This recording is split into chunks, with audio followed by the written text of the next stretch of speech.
Hi class, my name is Bethel and today I will be trying to pursue you from driving and riding on motorcycles. I will be doing this by discussing the dangers, providing personal stories, and also providing different ways of transport that are safer.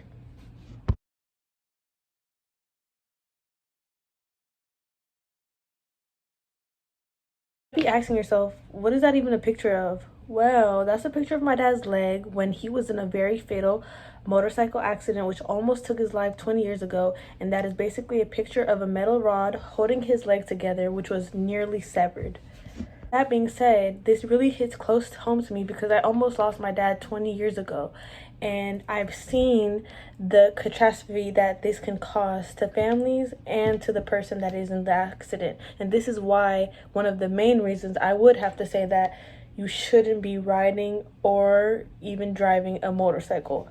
And now let's go to the following points. First thing you should know about a motorcycle is some of the cons and what statistics come with those.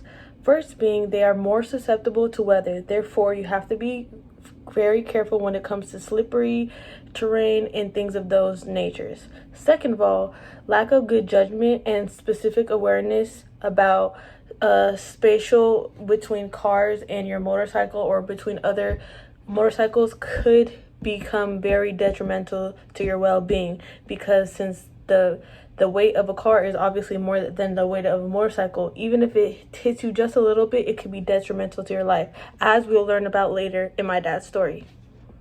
And compared with people driving cars, motorcycle drivers face a much higher risk of dying in a motorcycle accident. Also, here are some statistics that I found from the US government data from 2013 that shows that motorcycle deaths were 26 times higher than car-related deaths.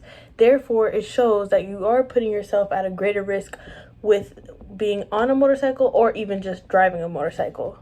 Now that we've talked about some of the statistics and some of the dangers and cons about driving a motorcycle, I would like to talk about my dad's story briefly.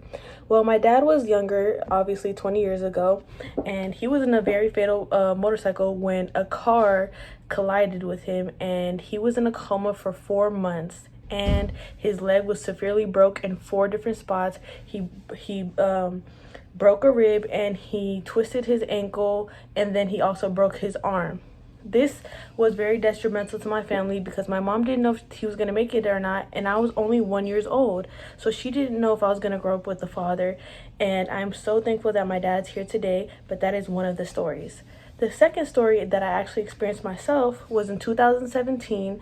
I'm from the Bay Area, so this happened in the Bay Area, where I seen a fatal motorcycle and car collision that ended up in the motorcyclist dying. I will be including the link for the story that I have just shared down below, but I will not be putting pictures on this video because they are very graphic.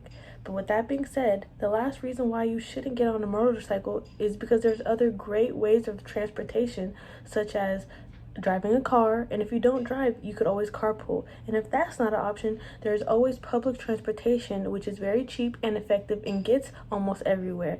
And if you don't want to be on a public transportation, you could always get an Uber or a Lyft. So please, before you get on a motorcycle or even a passenger to a motorcycle, think twice and think about the things I have told you.